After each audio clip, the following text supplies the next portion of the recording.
Bismillahirrahmanirrahim. Assalamualaikum warahmatullahi wabarakatuh. Alhamdulillahi rabbil alamin wal aqibatu lil muttaqin wala udwana illa 'alal zalimin. Asyhadu an la ilaha illallah wa asyhadu anna Muhammadan 'abduhu wa rasuluh. Allahumma shalli 'ala sayyidina Muhammad wa 'ala alihi wa ashabihi ajma'in. Tsumma amma ba'd. Pemirsa dimanapun Anda berada, alhamdulillah segala puji bagi Allah, salawat dan salam pada Rasulullah Muhammad sallallahu alaihi wasallam. Para pendengar yang dirahmati Allah, sudah lebih dari sebulan kita melaksanakan ibadah puasa pada bulan Ramadan. Dan juga tentunya dengan kondisi dan keadaan yang berbeda-beda. Yang mungkin kondisi Ramadan kali ini tentu sangat berbeda dengan Ramadan pada tahun-tahun sebelumnya. Ada pelajaran penting dan ada pelajaran yang sangat dahsyat dan luar biasa yang Allah hadirkan kepada kita. Hari ini kita akan lihat dan tadabburi bagaimana Allah Subhanahu wa taala menyampaikan pada kita tentang satu penyakit yang ternyata lebih berbahaya dibandingkan pandemi corona seperti ini. Satu penyakit yang ternyata lebih berbahaya dibandingkan penyakit-penyakit yang stadium apapun. Dan penyakit itu adalah lalai. Para pendengar yang rahmati Allah, Allah Subhanahu wa taala sudah mengingatkan kita dalam surah Al-Anbiya. A'udzu billahi minasyaitonir rajim. Bismillahirrahmanirrahim. Iqtaraba lin-nasi hisabuhum wa hum fi ghaflah. Iqtaraba lin-nasi hisabuhum wa hum fi ghaflatin mu'ridun. Sudah semakin dekat kata Allah Azza wa Jalla. Sudah semakin dekat akan hisab. Sudah semakin dekat akan dimintai pertanggungjawaban kepada manusia. Sudah semakin dekat kematian yang akan diterima oleh manusia. Namun kata Allah Azza wa Jalla, iqtaraba lin-nasi hisabuhum wa hum fi ghaflah. Tapi ternyata semakin dekat kita dengan kematian, semakin dekat kita dengan hisab, ternyata kita masih lalai.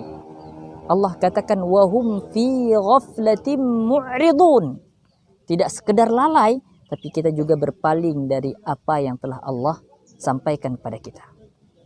Di ayat kedua Allah katakan ma ya'tihim min dzikrin min rabbihim muhdath illa istama'u wa hum yal'abun. Tidaklah datang kepada mereka, pada manusia, ayat-ayat Allah, tanda-tanda kekuasaan Allah, baik dari Al-Quran maupun dari alam semesta. Banjir yang Allah hadirkan, pandemi corona yang Allah datangkan, angin puting beliung yang luar biasa, gempa dan sebagainya. Ma ya'tihim min dzikrin min rabbihim muhdath, yang terbaru yang Allah hadirkan. Illa istama'u wa hum yal'abun. Manusia hanya mendengar saja. Manusia hanya mendengar saja namun tidak mengambil pelajaran dari hal tersebut. Akan tetapi mereka malah bersenda gurau, malah bermain-main. Ma'asyiral muslimin rahimakumullah, poin penting kita pada hari yang berbahagia ini, bagaimana kita memaksimalkan apa yang telah Allah berikan kepada kita. Waktu yang telah Allah berikan kepada kita. Jangan sampai kita menjadi orang-orang yang lalai. Orang-orang yang kadang karena kelalaiannya, banyak kadang dengan kelalaiannya, akhirnya melenceng dari Allah Azza wa Jalla.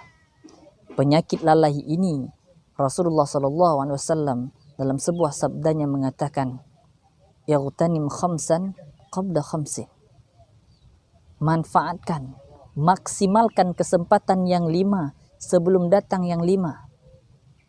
Salah satunya Rasul mengatakan, faraghaka qabla syughlika.